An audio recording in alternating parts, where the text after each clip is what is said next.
Hola, hola. My name is Ricardo. I am the host of the Lucha Jovers podcast here in the Voices of Wrestling podcast network. We are a Spanish speaking show dedicated to discussing and analyzing pro wrestling from all across the world. From AEW to CMLL, we talk about American wrestling, Japanese wrestling, and of course, Lucha Libre. If something big happened in the pro wrestling world, we will talk about it. So if you know Spanish or have a friend that knows Spanish or want to practice your lucha libre pronunciations, go listen to the Lucha Jovers podcast right here in the Voices of Wrestling podcast network. Nos vemos por ahí. Hello, everyone. My name is Taylor. And I'm Kelly. And we are the co-hosts of Jumping Bomb Audio, the podcast all about Joshi Pro Wrestling here on the Voices of Wrestling podcast network. Every other Monday, we are with you talking about the biggest news in Joshi, along with show reviews, previews, and much, much more. So if you're new to Joshi or you've been a longtime fan, this is the show for you. We've got something for everyone here. So check us out, Jumping Bomb Audio. This podcast is a member of the Voices of Wrestling podcasting network. Visit voicesofwrestling.com to hear the rest of our great podcasts, as well as show reviews, columns, opinions, and updates across the world of wrestling.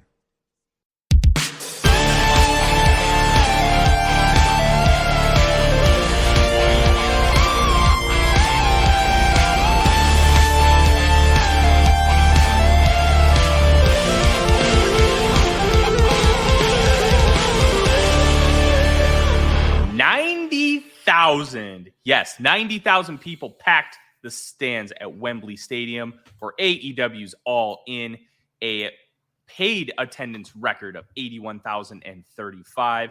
I am your host, Tyler Fornes. With me, as always, is Fred Podcast Moreland, who decided to go with the Homer Simpson type bit because we are going to eat up some of this bullshit that AEW threw at us this weekend. How are you, sir? I'm doing all right, getting over a cold, so I'm all husky over here on the mic, but as opposed to walking around. Look, for doing a Bray Wyatt tribute, that's an interesting way to go about it. Oh, man. What a terrible story, legitimately. I mean, just extremely sad. But we already talked about that some. So let's... But yeah, All In was a very interesting show, if nothing else. And I think you've got, you're all up in your feelings, as I think the kids said 5 years ago. So I am up in my feelings, but let's start off with the business portion. Business was good. As I kicked off the show with Tony Khan said at the presser, over 90,000 people were in the building. Tickets sold were 81,035, and that is what they're claiming as the official attendance. No poofy numbers. They just went with, this is how many tickets we sold, and that's how many of those got in the building.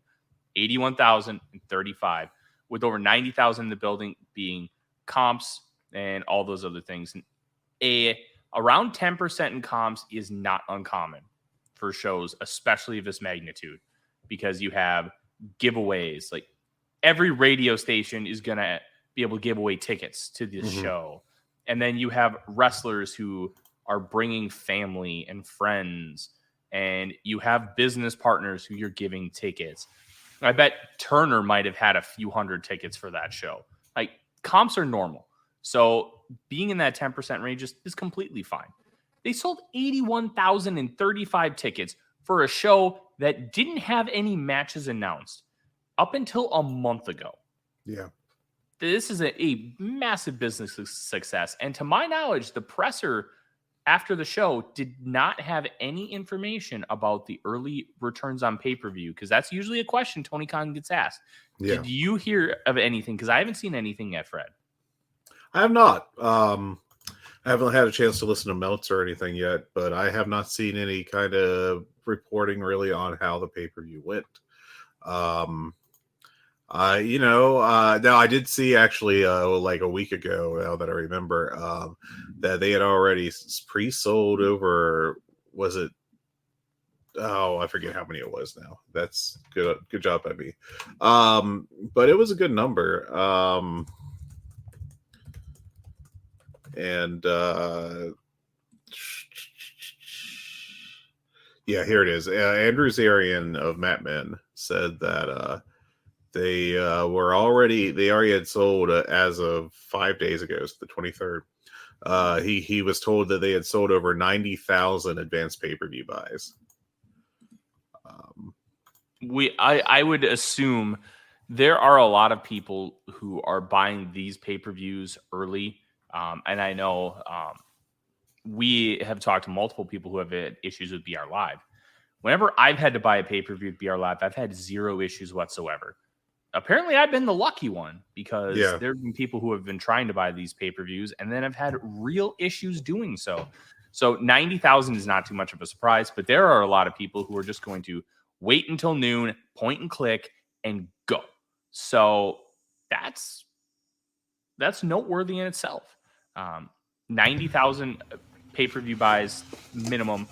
I would expect if there was one, Fred, that could get to the all-out 2021 number, this would be the one to come close because it's such a spectacle. It's a special show for a different reason. This is not the return of CM Punk. This is the first time they're ever wrestling a show outside of North America, and it's in Wembley Stadium, so it's got a reverence, even for people like us who aren't British. It's a different thing in Great Britain when you talk about Wembley Stadium. For us, Wembley is where Live Aid was. Wembley is where they have big soccer matches. But there's there's no reverence otherwise. It's just Wembley. It's like going to Texas Stadium. Like it just feels like another stadium, but we get it's important to the people that are there. Yeah. But for those who live in Great Britain, it's on a different level. And I think they did a good job. They didn't want to do a good job, but I think they did a good job of selling the reverence by the end of it. And the show had obviously multiple references to Great Britain and especially Queen, which none of them were Emi Sakura, which we can talk about as well, which I thought was pretty ridiculous. But overall, you can't call this anything other than a business success. They nailed the business portion. They did. They sure did. It was definitely a financial success. And, we could talk about the creative of it. Now, one thing I do think is interesting is just going back to that pre-sale number. Granted, the business for AEW has changed pretty dramatically since the start of 2021 in terms of pay-per-view buys, but their 90,000 pre-sales, that actually outsold 3 of their pay-per-views and tied with 2 others. So, wait, I don't think they've ever had a pay-per-view that's under 100. They have in 2020 and 2019 per WrestleNomics. Their first over 100 was Double or Nothing 2020. Everything before that topped out at 98K. I thought the first Double or Nothing was 110. No, I mean, just going off the... If WrestleNomics is reporting it, then I'm wrong, because it's Brandon Thurston. He is arguably the best in the business when it comes to accuracy. Yeah. But it just... I thought it was 110. But even so, being in that 90,000 range for a non-WWE entity is such a big deal for startup. Before the show started, too, for the startup. Yeah, those were good numbers for what they were. The best going back to WCW, because TNA never got to 100.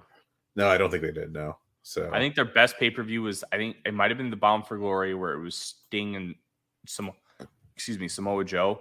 And I think that did 65. Yeah. So even their worst pay-per-view outdid TNA ones. But yeah, I mean, it's hard to say this was anything but a success financially. So, and they've already announced next year they're returning to Wembley, basically 1 year, practically to the day. And it's awesome stuff. Yeah. Let me ask you this. What did you think of the announcement of going back to Wembley? I'm going to be completely honest. I thought it sucked. I thought really they made it feel like an afterthought where okay. they just squeezed it in at the end.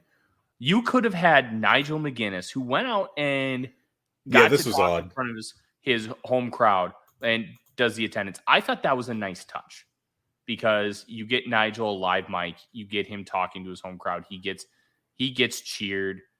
And obviously, he was great on commentary all night. He had his working boots on, and he's struggled on Collision. He did not struggle on Sunday. It was really pretty impressive. good performance. All you had to do, and this is why we talked about the hiring of Will Washington. And I want to be clear. I'm not blaming Will, but you hired somebody like Will for cohesiveness, to just get the little details right. And instead of having Nigel McGuinness saying, we did 81,035 people, and guess what? We're coming back next year to get a super monster pop. You just kind of blew it off at the end of the main event as this nonchalant thing. Yeah. Those kind of things continue to happen in this company, and it's incredibly frustrating, Fred. Why are we blowing off that you're coming back to Wembley Stadium and potentially drawing another house of 60 to 80,000 people? It doesn't make sense to me. Yeah, I don't understand it either. I would have had Nigel play it up big when he made the attendance announcement. I mean, I kind of figure that's why it was out there, but not so much, I guess. Just a odd call from a company that seems to be making a lot of odd calls recently. Yeah, it's this company, man. And speaking of this company, we're going to start at the top because there's no point in running around it. The main event, MJF defeated Adam Cole for the AEW World title in a 2019 NXT special. And I want to preface this. For what they were trying to do, they did a tremendous job. The match was very good considering what they wanted to do. They wanted to have something really dramatic. They wanted to have the melodrama. They wanted to have the heat of potentially turning on each other, and they wanted to play that up big. And they did a great job of it. I don't think you can honestly say that they did a bad job with what the direction they were trying to take the match. Would you agree with that, Fred? I can't say that it was bad. It's just such a weird match, really. And that's why I think this is important, because I fucking hated it. I hated the match. I was taken out of it. I did not want it. And all I could think about was Johnny Gargano looking at his hands and seeing that they're evil. Like, why am I so violent? This is not what I want in professional wrestling. This company used to be one that told great stories. And it was Hangman, the protagonist of the company, taking 2.5 years to win the title. It was, Jungle Boy working his way up and starting from basically nothing, and Chris Jericho mocking him, and then lasting 10 minutes with him to growing and developing and having these really good matches, even though he's losing. And then he wins the tag team titles, and then he gets turned on by Christian Cage. And then he turns himself. There are these long-term stories that this company has done such a good job. Hell, we just saw one. This Billy Gunn story was arguably the best story in the company. Yeah. And they've done such a good job of telling these stories. And even though you know what the end result is going to be, you don't know when it's coming. We thought Hangman Page was going to win the belt at All Out 2021. No. They dragged it out another 2.5 months to Full Gear. And I got to see that live. That was really cool. But they did a really good job of telling a story A to Z. But in between there, you had no idea how you were going to get there. And that was the real intrigue of this company. Now, where is that? It just feels like we're booking not from a super long-term place. We're booking from a place of, I'm not going to call it WCW, but it feels a lot more like WCW booking week to week and just trying to pop ratings than it is I'm going to book long-term stories for the fans and give them real satisfying conclusions. And I think this story itself, could it end up being something really good? Sure. But it's sure as hell a weird way to get there. And I'm so incredibly frustrated. Like, I'm seriously questioning watching this company long-term because this was so annoying, and so much of this show, I'll be honest, disappointed me. And we'll go into why as we get to different matches. But this, as I drop my wedding ring because I'm playing with it because I'm an ADHD kid, this match was just everything I don't want in professional wrestling. Their 30-minute draw was great. Yeah, that was great. Fantastic. Match. And then they deliver this, and I hated it. I gave it 3 1/4 because I thought the work was really good, but I can't get for a match I didn't enjoy. I can't go higher than that. I just can't.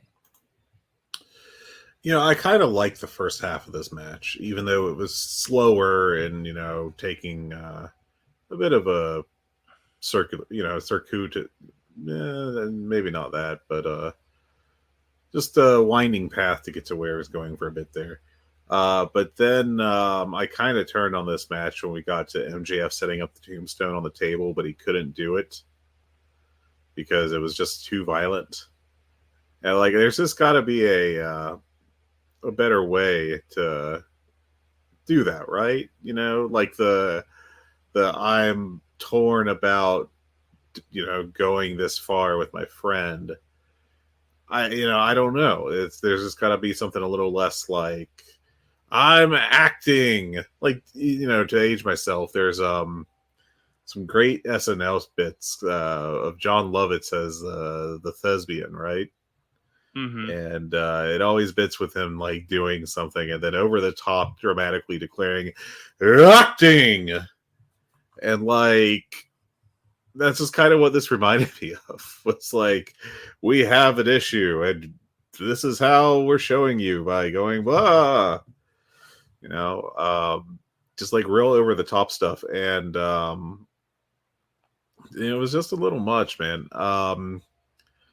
That was when I, was I don't know about this. And then we got to the draw, the double clothesline, double pin, which was that by itself.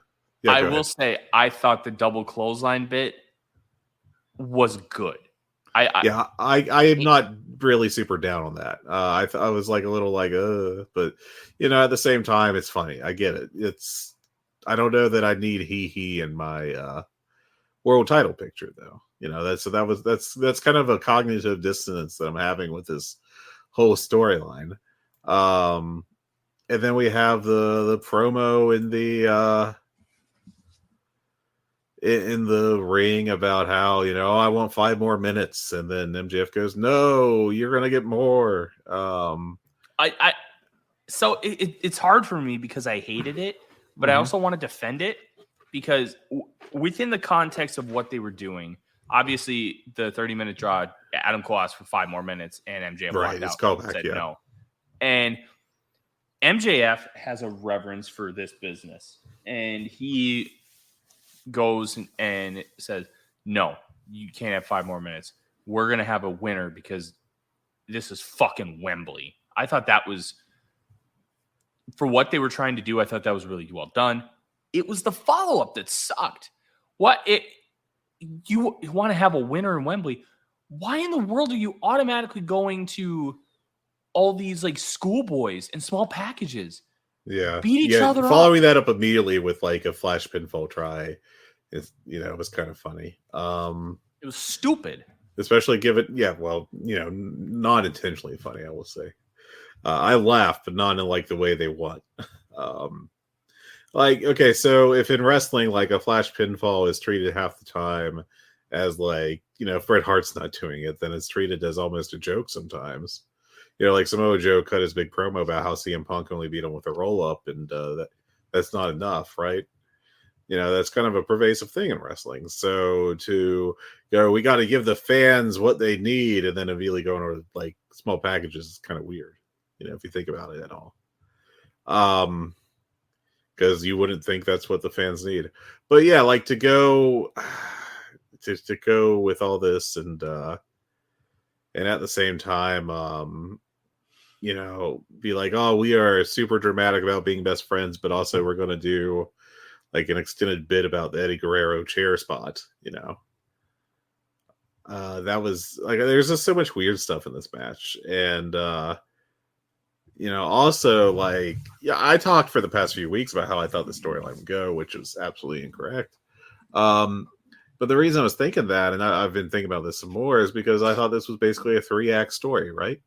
Act 1 is these two guys have an issue initially and reluctantly become friends, but do become friends. Act 2 is the realization that they both want the world championship and the build to that world championship match, which would be the end of Act 2, which I thought was what this was. And then whatever happened in that match, with one of them betraying the other or whatever, would set up Act 3 and the rest of the story. And we didn't get that. And I thought that that was unusual, and probably I still think it's like weird and poor timing, especially given it's all in. You would want the signature moment to come there, but we didn't get it. Unless the signature moment is that they're just friends and this is the end of the storyline, more or less, which would be weird. And based on everything we've heard, this has been booked out through December. Yeah, this ain't going anywhere. And like when you say it's booked out through December, to me, it easily could have been, Adam Cole or MJF turns, and then the rest of the feud goes through December until the big blow-off match. That all makes sense to me. What doesn't make sense to me really is the fact that like we went with the status quo here of them still being friends without like the proper storyline advancement. We're kind of, doing this herky-jerky like in terms of the progression of the storyline, and it's, I don't know, it's weird. I can't say. I saw some hot takes that are like, oh, this is the worst match I've ever seen. And like, I've seen actual, terrible matches. I enjoy watching them on occasion, just for the sick,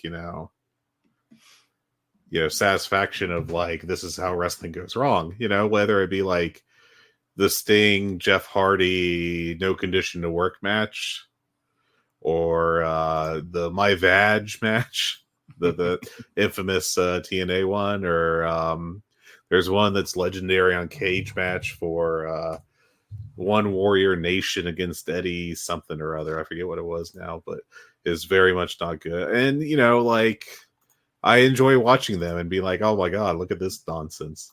Just every once in a while. I can't do a lot of them. Like last year, Lash Legend and Nikita Lyons was kind of a bit of that. It was a bit of, oh God, look at how badly this went. And Pat McAfee and Vince McMahon. Those are like truly awful matches. I can't say this was a truly like negative star match. That's completely bonkers to me. But my baseline for recommending stuff is basically like, to go full star rating nerd, which I definitely am. Sorry. It's just how I'm made. Was like 3.5 stars, right? At 3.5 stars, I will say to you, this match was pretty good. If you got time, you should check it out. That's like what that means to me. I can't say that for this match because there's so much I didn't like about it that I can't speak positively of it.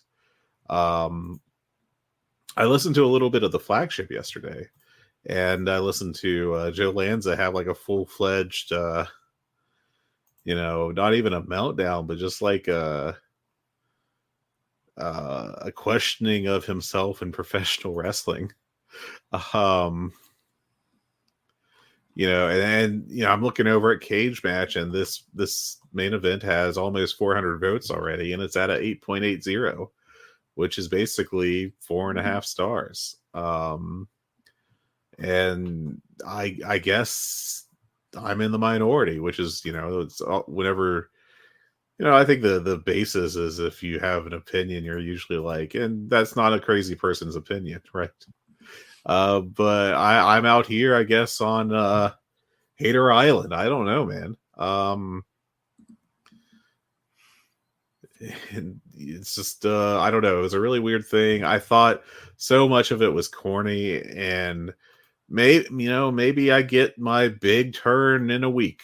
Maybe that's going to happen on All Out, and then it'll make sense to me. I don't know, but I did not really love what the style was for AEW in this spot. And honestly, I think I might mind it less if it wasn't the World Championship.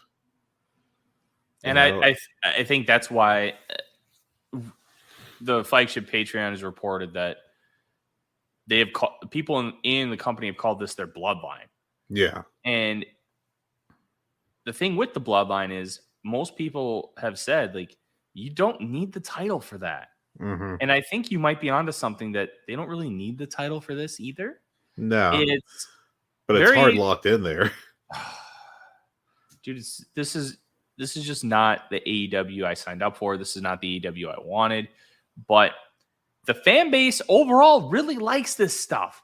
And yeah, maybe it's something where there just aren't enough people like us.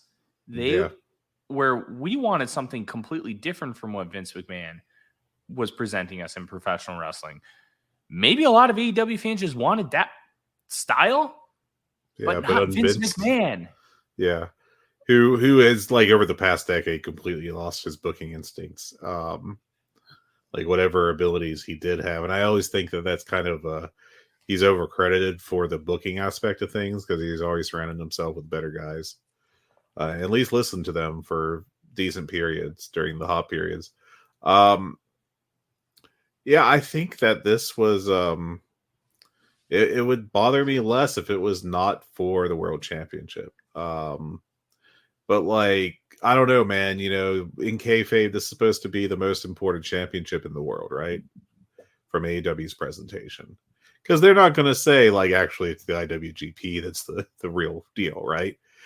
So they've got to present this as the most important and most prestigious championship belt in the world. But after the match, when, like, you got these two guys throwing the belt around and, being like, I don't care about this, I care about you. And I imagine that's supposed to be like, we're getting over their friendship and its value, etc. But still, man, like, it ain't. This ain't it, Chief. No, it's not.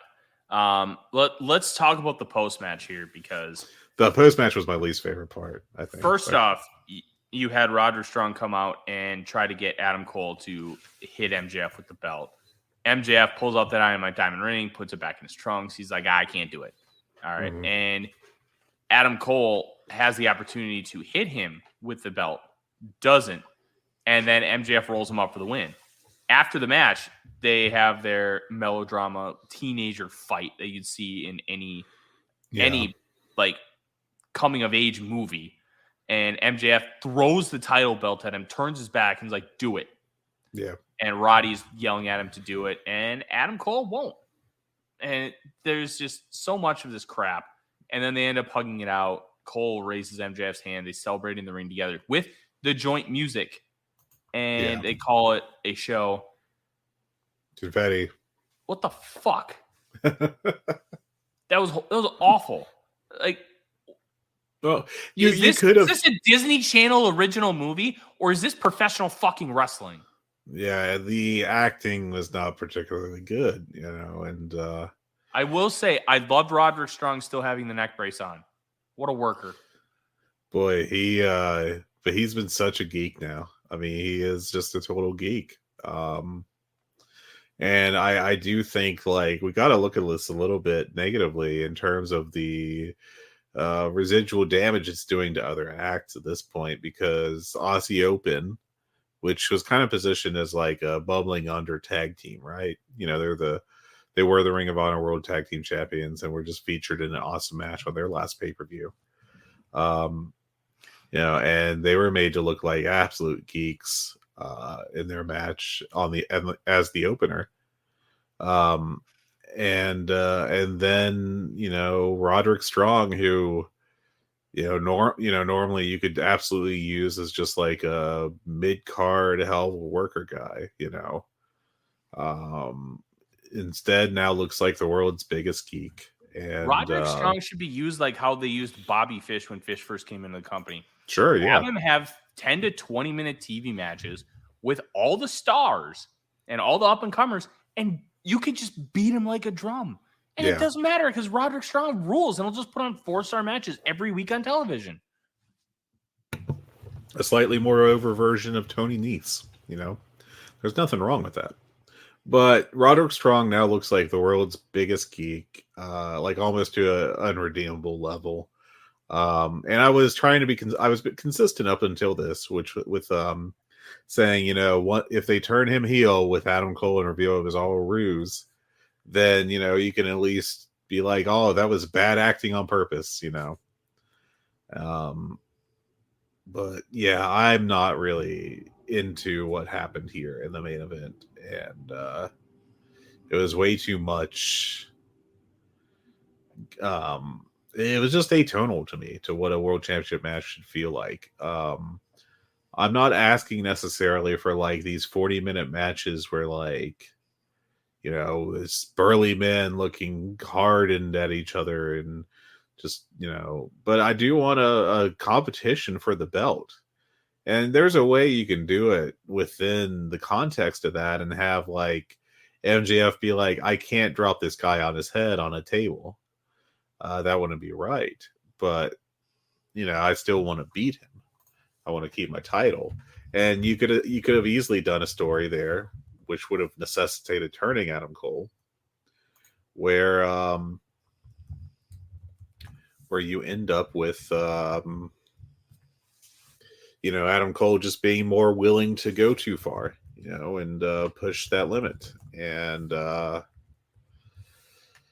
we didn't get any of that.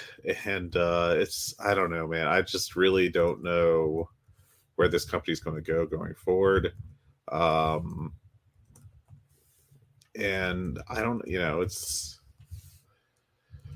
all very odd to me. It's, not really what I'm looking for and not my favorite. And kind of a bummer. And it's honestly a stain on a pretty good professional wrestling show, but we've talked enough about this crap, and we're going to get more of it. We're going to get it at least through December. Yeah. Tony Khan needs to try and rein some of this in, but at the end of the day, no matter how much we dislike it, if it starts really moving tickets and continues to have good TV ratings during their segments, it's not going to matter.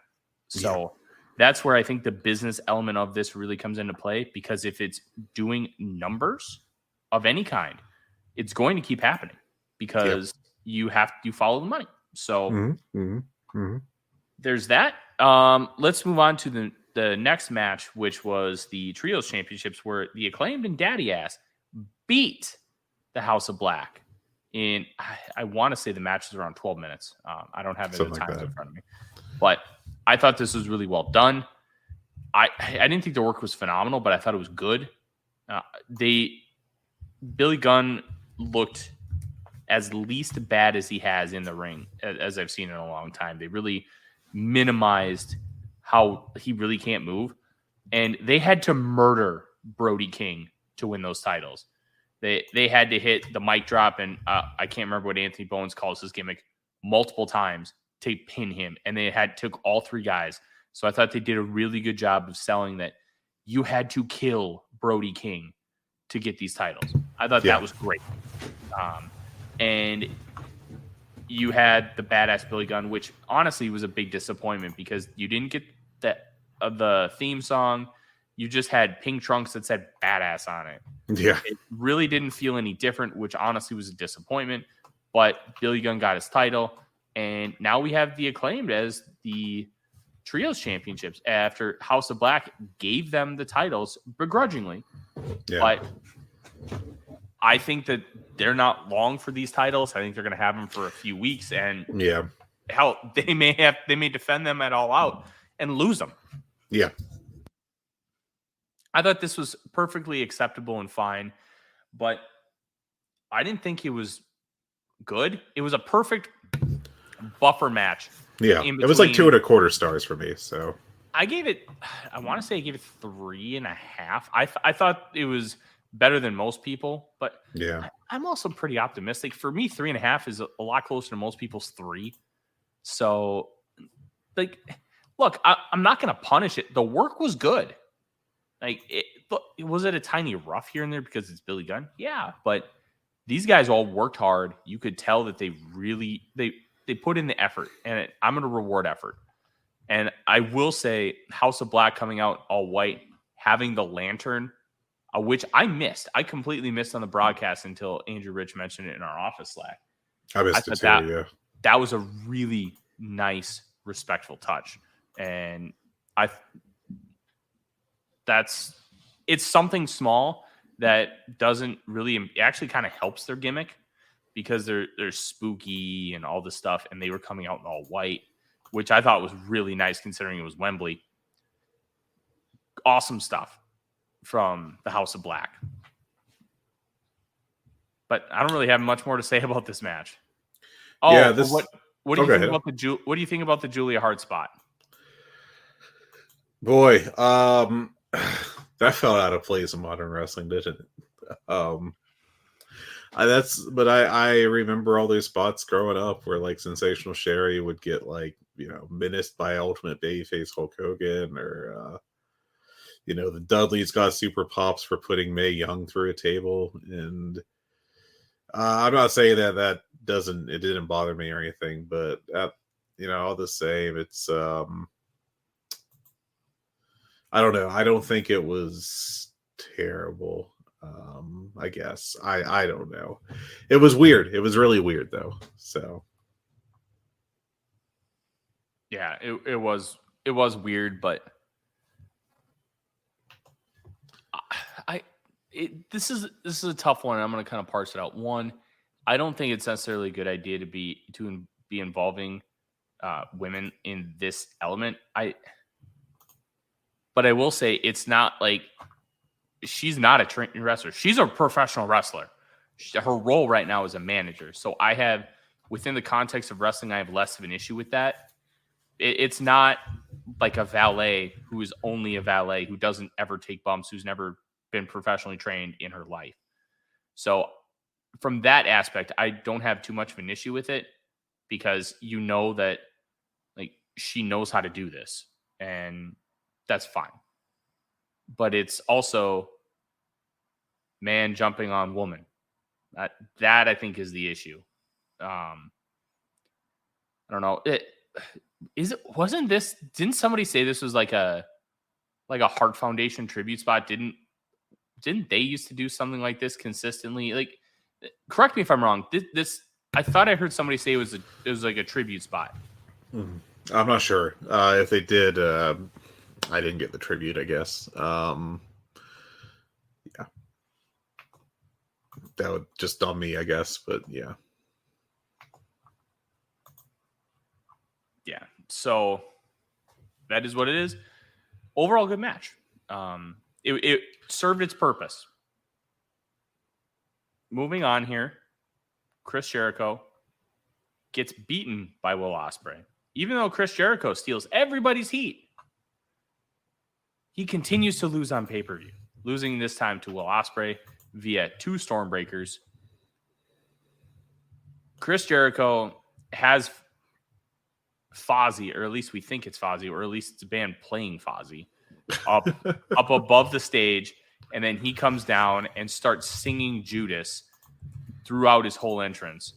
Chris Jericho can now claim forever and ever that Fozzy sold out Wembley Stadium, which is going to be a hilarious bit for the rest of time. And I'll be honest, I thought it was pretty cool that Jericho comes out and he's just got a microphone and he's singing his way to the ring. The crowd sings the way to the ring anyways, except this time Jericho got to do it. I thought that was nice. Yeah. And then Will Ospreay comes out looking like Britain's savior in professional wrestling. And quite frankly, you could argue that he is the savior of British wrestling because of everything that he's done for it since the Me Too movement. Mm-hmm. And Ospreay comes out looking like $1 million. You could feel how much this meant to Ospreay coming out. It It felt different. He had just gear. He had the Essex flag. He had a belt that had every indie promotion in the UK that he had worked. You could tell how much this meant to him, and they had to change the match on the fly. And Jericho had to work heel when it made no fucking sense for Jericho to work heel considering the story. Yeah, but given the reaction, he had to. So yeah, you have to work to the crowd, and they did a great job of working to the crowd. And this was awesome. This was Jericho had a couple spots where he just struggled to keep up with just the incredible professional wrestler that Ospreay is. And Ospreay adjusted on the fly really well. They did that like almost like a flippy-do spot where Ospreay like rolls over Jericho and sets up the Liger bomb. Well, they didn't quite hit that spot fluidly. So because of that, instead of just having the sit-down pin, Ospreay stacked him. And I thought that little touch was really smart because it didn't look like he got all of it. So he's like, well, I'm going to need to stack him to try and get this pin. And those little nuanced details made it so much better. Jericho just knew he was absolutely screwed and looked at me. He's like, come on, hit me in the chin. Jericho gets the hidden blade, Stormbreaker, done. Ospreay kicked out of the Judas effect. Jericho kicked out of the Stormbreaker. I thought this could have been a little bit better. I thought this had a chance to like get to a match of the year level if Jericho was able to really hit his spots. They didn't get there. I gave it 4.25 plus. It's hard to ask for more from Jericho. He busted his ass. He worked really hard. He couldn't get everything that he needed to with Ospreay because it's Will Ospreay. Ospreay is arguably the greatest professional wrestler of all time. And at least in ring, yeah. If you don't think he is, you can't blow it off as that he's not in that conversation. And he's 30 years old. Like, this was awesome, and I wish it could have hit another level, which I really thought it could have, but some little details just prevented it from getting there. But overall, great match. And Ospreay, in the course of 2 months, has beaten Kenny Omega, Chris Jericho, and Kazuchika Okada. That's pretty fucking cool. Yeah. I like this pretty well. I think that Jericho did get a bit across or out over his skis at some points. Just, wasn't able to keep up, and they didn't go too bad, their spots, but they weren't perfect either. I went 4 flat on it because of those because of the ugly bits, and it was a good match. It was a really strong match, but I don't think it was like like you said, it wasn't a match of the year contender at all. But I liked it. It was good, enjoyable. And I think that's kind of the story of a lot of this show is good, enjoyable, and like around that 4-star rating for matches that were quite strong, I thought. Other than the Acclaim tag, the lowest ratings I have on my sheet are 3.5 stars for the Aussie Open opener and the women's 4-way.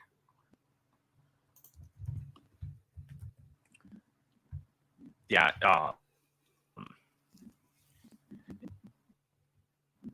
Good match. Yeah. I don't think there's a whole lot more we can say about it. So let's move on. Right before this was the coffin match. And I thought,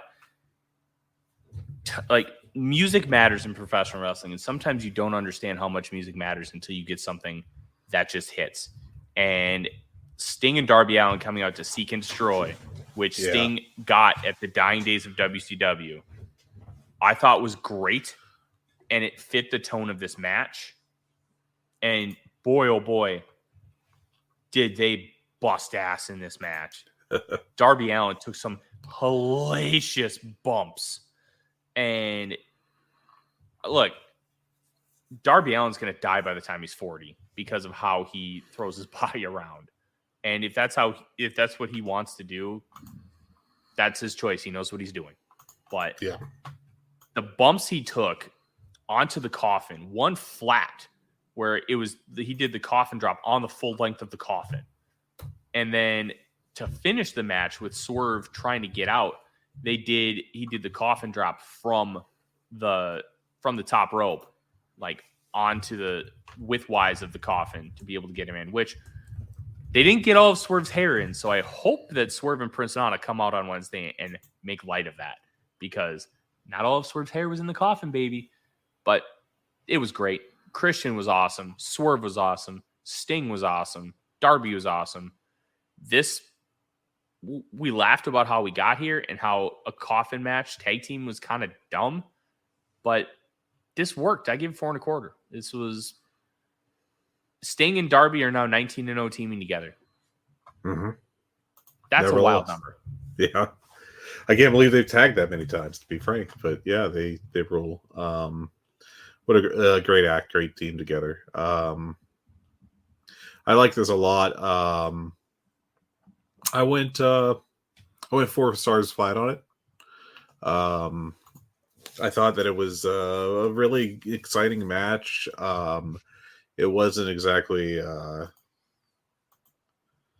perfect, but it was a lot of crazy fun stuff, and I liked it. Did you hear the story that's going around that Nick Wayne was pulled from his booking at Prestige because he had to Progress, sorry, yes. Not wrong PR promotion. Because he had to go to the walkthrough for his spot. Oh man. Yeah, that's rough.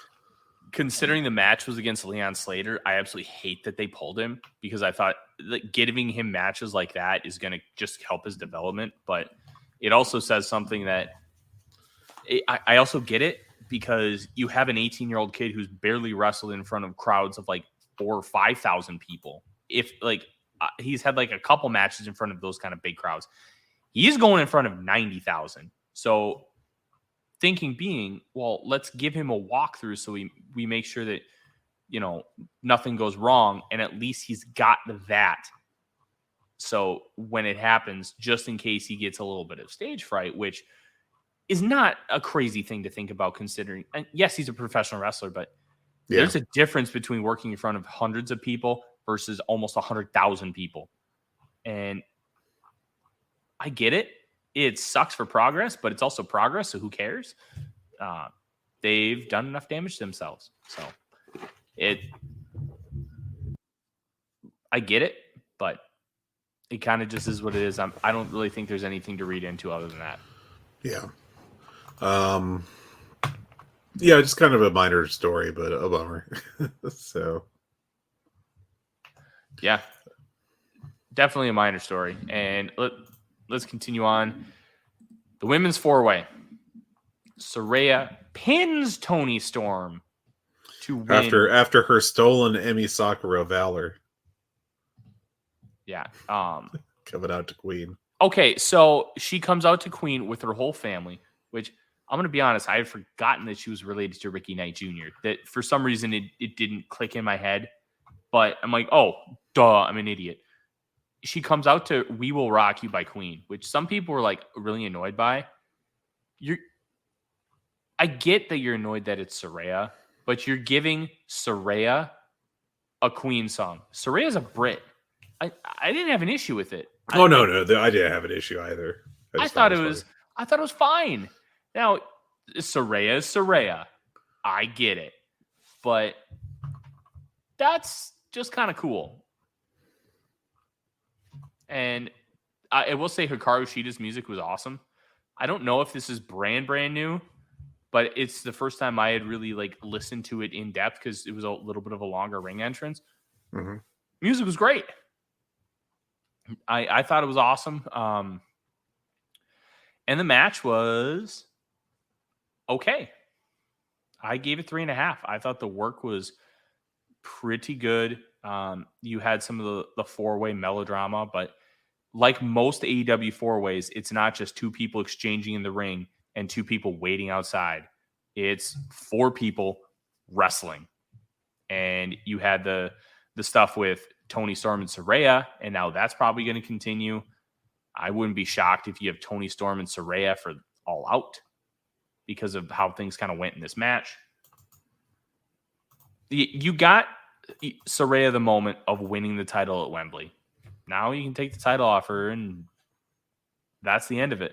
But I do think it devalues the women's division a little bit because Saraya is your champion when you have people like Willow Nightingale who has done a great job busting her ass in this company and has organically grown popularity and has gotten over and has become a much, much improved wrestler over the course of the last however many months. And you put the belt on Saraya. I get it's for the moment, but come on. Come on. You can't tell me that that was a good wrestling decision outside of getting a cheap pop. Because that's basically what this title change was. Yeah, it was, I don't know, man. I didn't have a big issue with it. Frankly, the women's division has been spinning its wheels for a while now. And I don't think that you can really say that the direction of that has been strong. It's been pretty weak for, honestly, the last time I felt like it had any real direction was the start of the Outcasts. And then since then, it's just kind of been spinning its wheels. I will say that at least this gives us a Toni Storm face turn, one presumes. And, a future direction for that. And at least that'll be more interesting going forward. Yeah. We'll see how this develops because this felt like more of the start of something than anything. But I do feel it was also a cheap pop. It's convoluted. But next match, Stadium Stampede. And we get to victory lap this, Fred, because we called this basically Anarchy in the Arena. And it was. This was awesome. I loved that during the entrances, you have the Blackpool Combat Club come out in fucking peacoats. Like they're British Secret Service. Yeah. Just awesome. Awesome stuff. And you had the entrances, best friends, come out. And I don't know if you noticed this on the Jumbotron, because I think I was the only one. Off to the side, they had the best friends, and they were holding a fish skeleton with Yuta's head on it.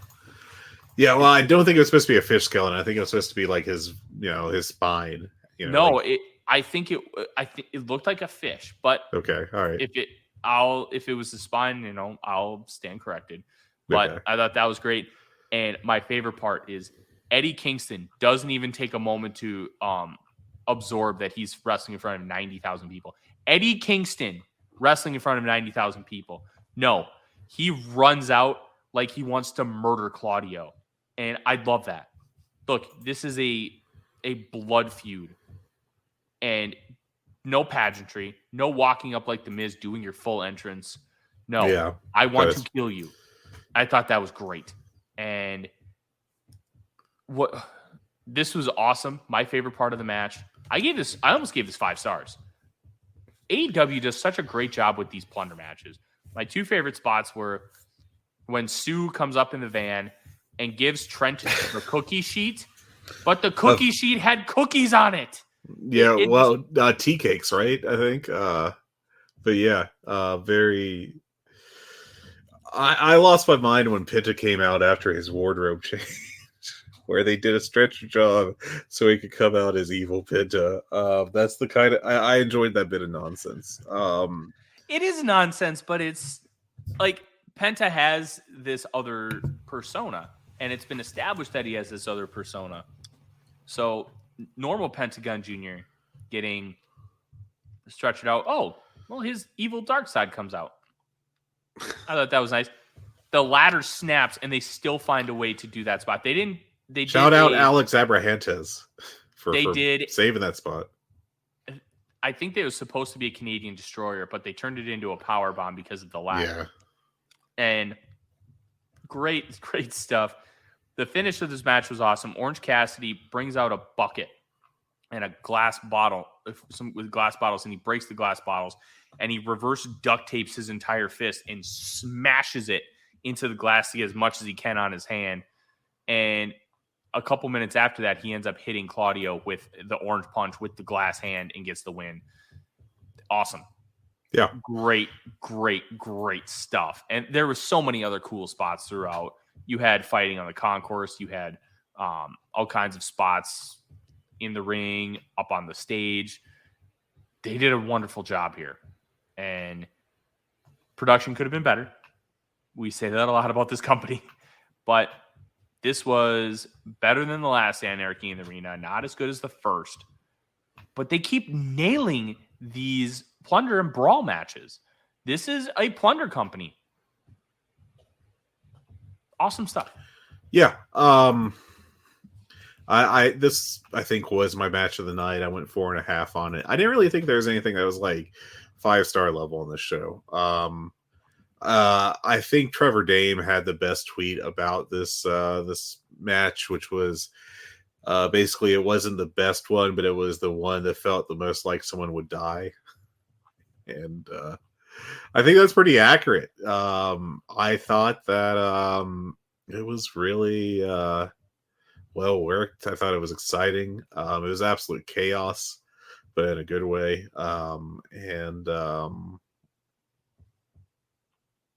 Yeah, I liked it. I thought it was a blast.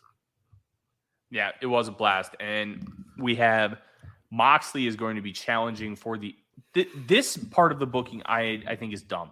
Moxley gets an international title shot against the winner of Orange Cassidy and Penta on Wednesday. Yeah, that's weird. That's, I would have built that somewhat differently to make it more logical, but here we are. But I think the main event is likely going to be Moxley versus Orange Cassidy or Omega versus Takeshita, both of which were essentially announced during the presser. Obviously, Orange Cassidy still has to be Penta, but I think that's going to happen because then we're going to get Moxley Orange Cassidy, which is one of the more anticipated matches that we've been building to over the course of the last few months. That should be really good. I don't know if those matches are going to sell a lot of pay-per-views versus like a true world title challenge, but yeah, we'll find out. And I'm really excited to talk about this next match. Young Bucks FTR. This was the most disappointing match I think I've ever seen in my life. I gave it 4 stars, and I'm like, man, it just felt like clunky. They were just not fluid. It was almost like they had no chemistry, but we know they have chemistry. This had a real chance to be a match of the year contender, and I don't even think they sniffed that at any point in this match. Like, I was just left very, very disappointed. They started to get hot right before the finish, and then they just hit the big rig on I think it was Nick Jackson, and that was it. I was just so disappointed here.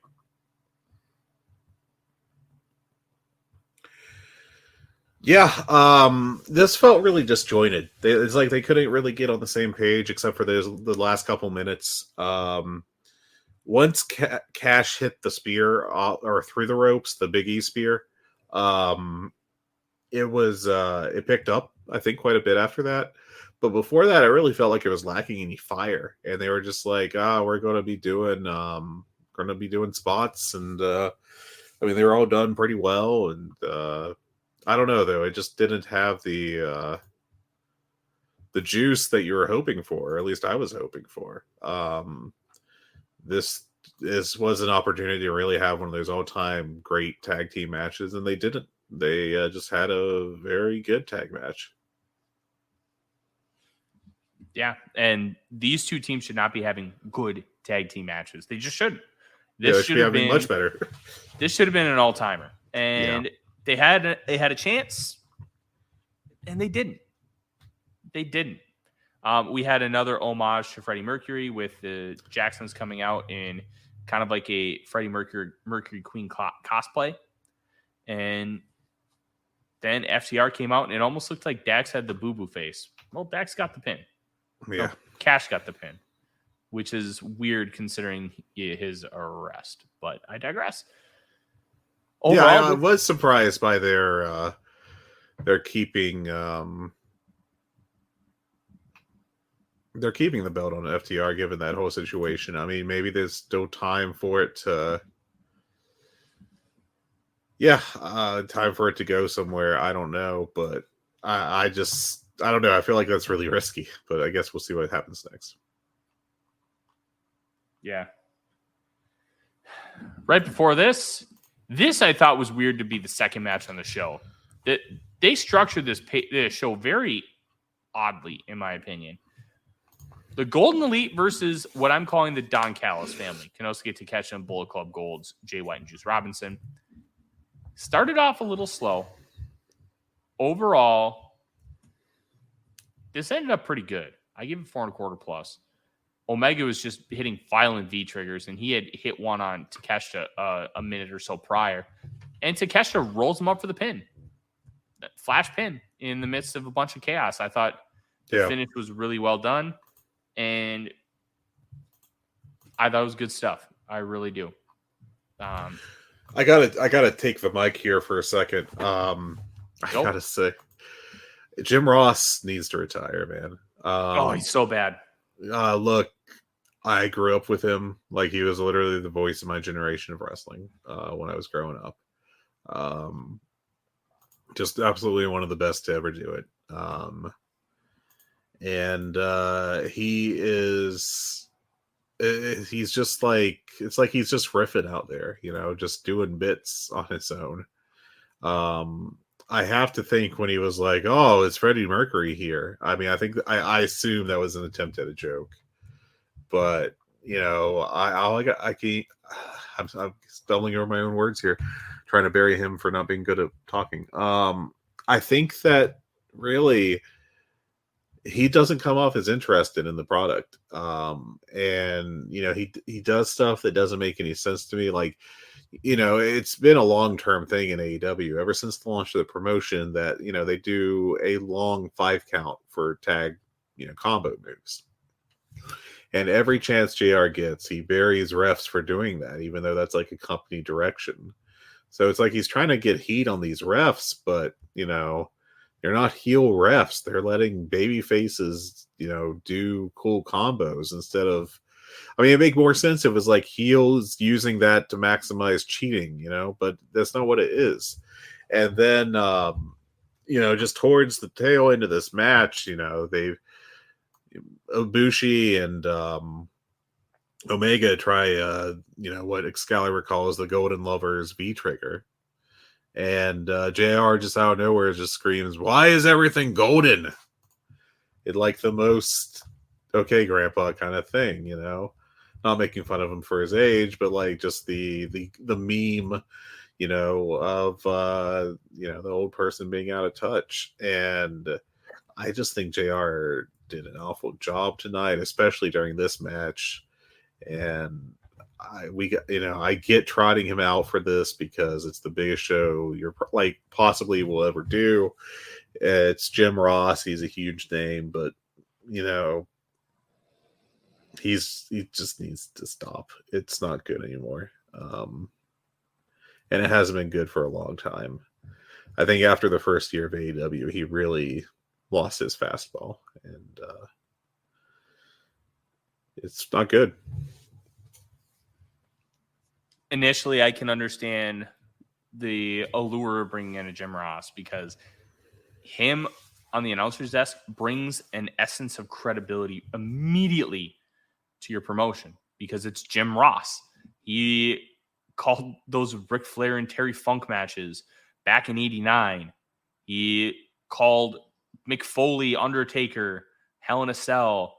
He called numerous other matches. He even called the infamous Tanahashi Okada match where Okada lost and left crying. He's called so many great matches over the course of time across many promotions. Bring him in immediately arguably was a draw for fans who were like, I don't know if I should check out this product. It's minor league. Oh, wait, they have Jim Ross? It gives you an essence of credibility because Jim Ross was involved. Now it's not credibility anymore. You're losing it because of what Jim Ross is doing. The Excalibur made a reference to the Freddie Mercury cosplay of the Bucks, and Jim Ross was like, well, where's Freddie Mercury? And Excalibur had to tell him, he died many years ago, JR. Like, he's I don't know if he's losing it, if he's becoming senile, if he's intentionally trying to sabotage the program that he's working for.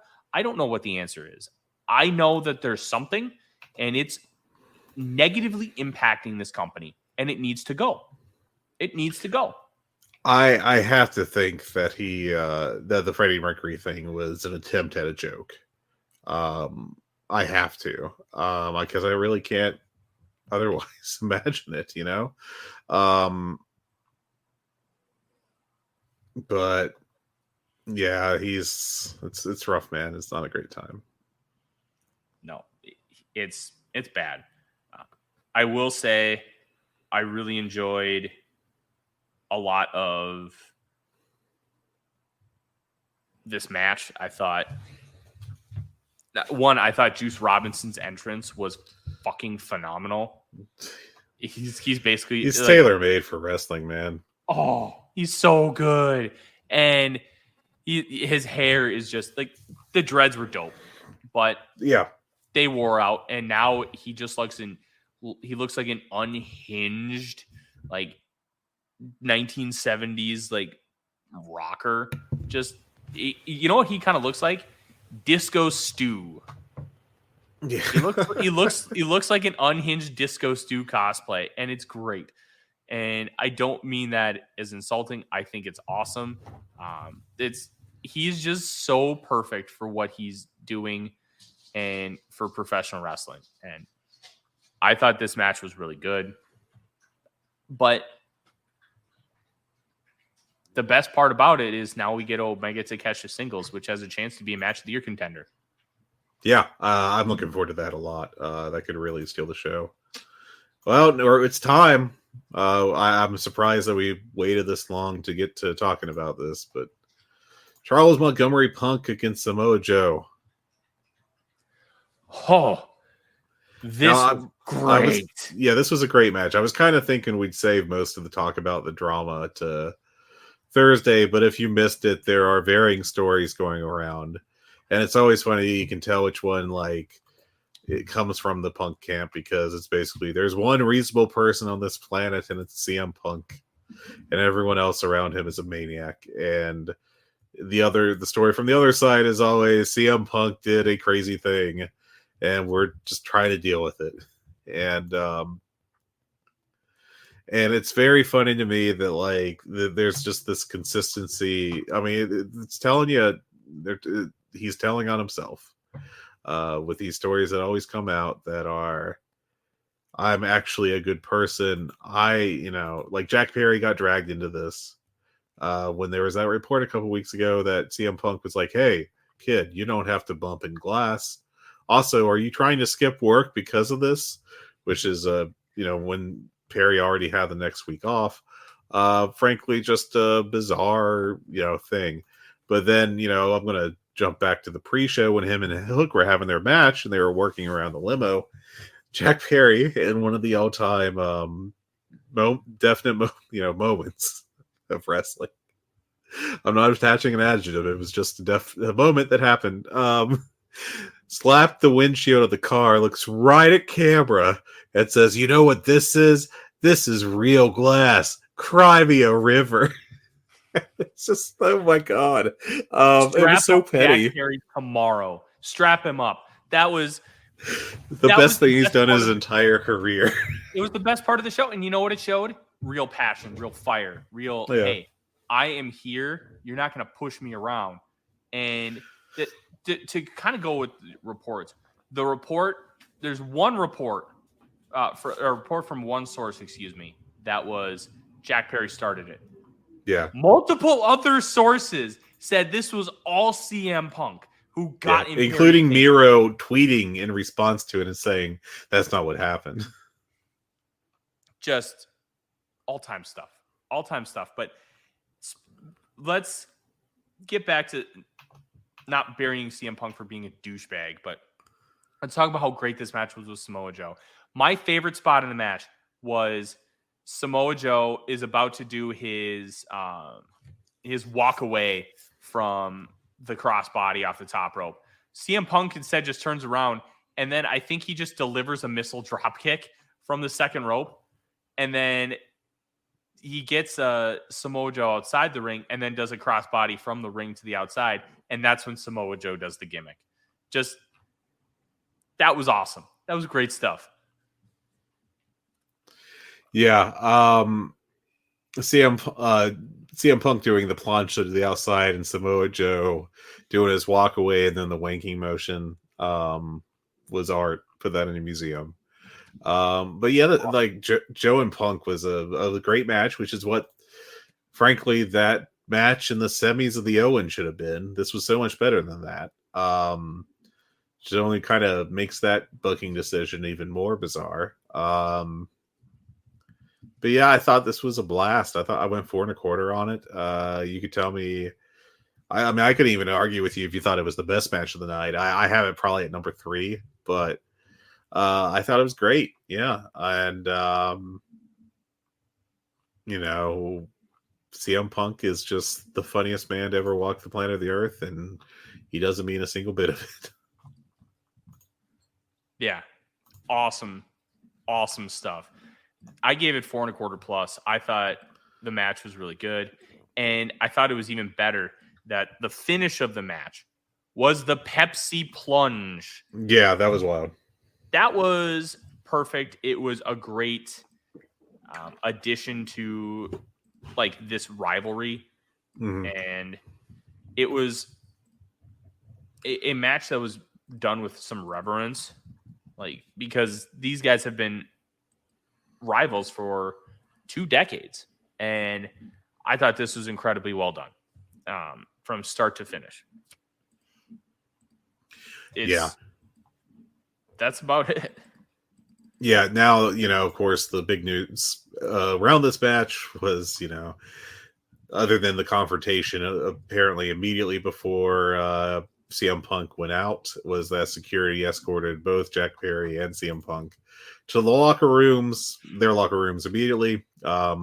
Perry left, I assume, like before the end of Punk's match, and then Punk, after his match, was taken to his locker room, and then after a bit there was taken directly out of the arena. So that's why they did not have him at the press conference. I think that's nice to see even a slight bit of self-preservation instincts from Tony Khan. Congratulations on improving there. And God, what a sloppy guy. Absolutely sloppy. Yeah, just it's nice to see him kind of take ownership of this company. Even the slightest ways, Tony Khan, it's a step forward. Punk's not getting away with everything. That's a good sign. So, I mean, he's just getting away with almost everything. Also, almost not everything though. That's important.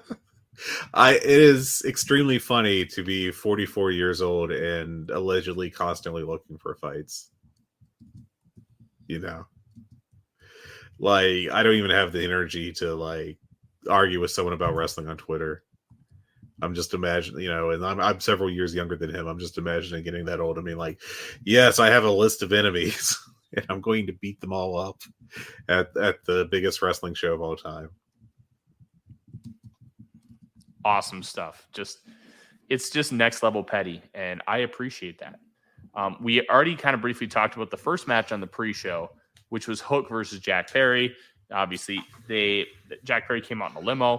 Mm-hmm. Hook came out and to a pretty good pop, and they had a good match. I gave it 4 stars. I thought this is one of the better matches Hook's ever had. He sold well. He looked really good, and these two have good chemistry. I thought this was a great way to finish off the pre-show to get people excited for the main show, and I don't really have any complaints about it. Hook wins the FTW title. Taz is on commentary, talks about how much the family means to him and his family. And that was it. It was overall just a really solid match. Yeah, I like this a lot, actually. I thought this was a blast. I went 4, I think, on it. No, I went 4.25 on it. It was just absolute chaos. I love that in a wrestling match. And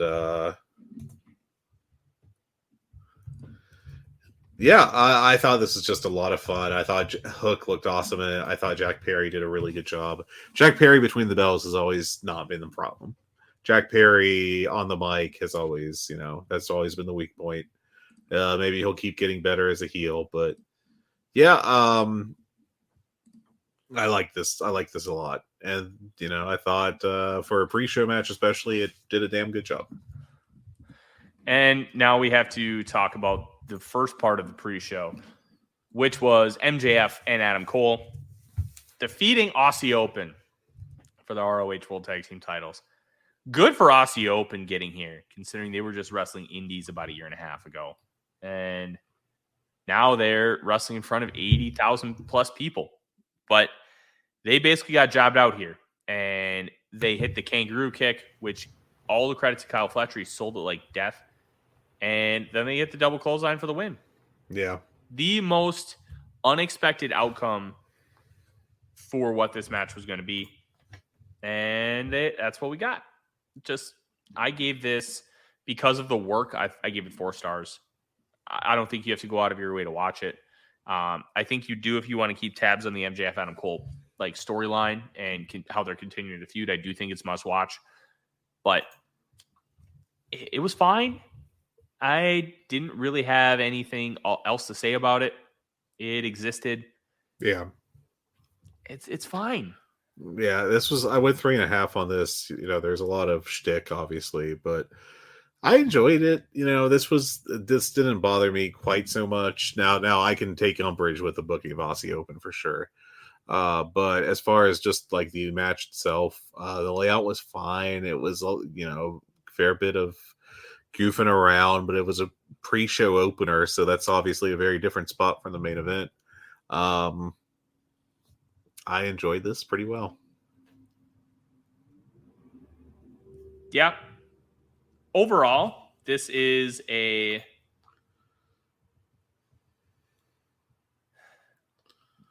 good. This was a good show, but it could have been an all-time show. But too many things just let us down. The Bucks match was a letdown considering what expectations were and how good it could have been.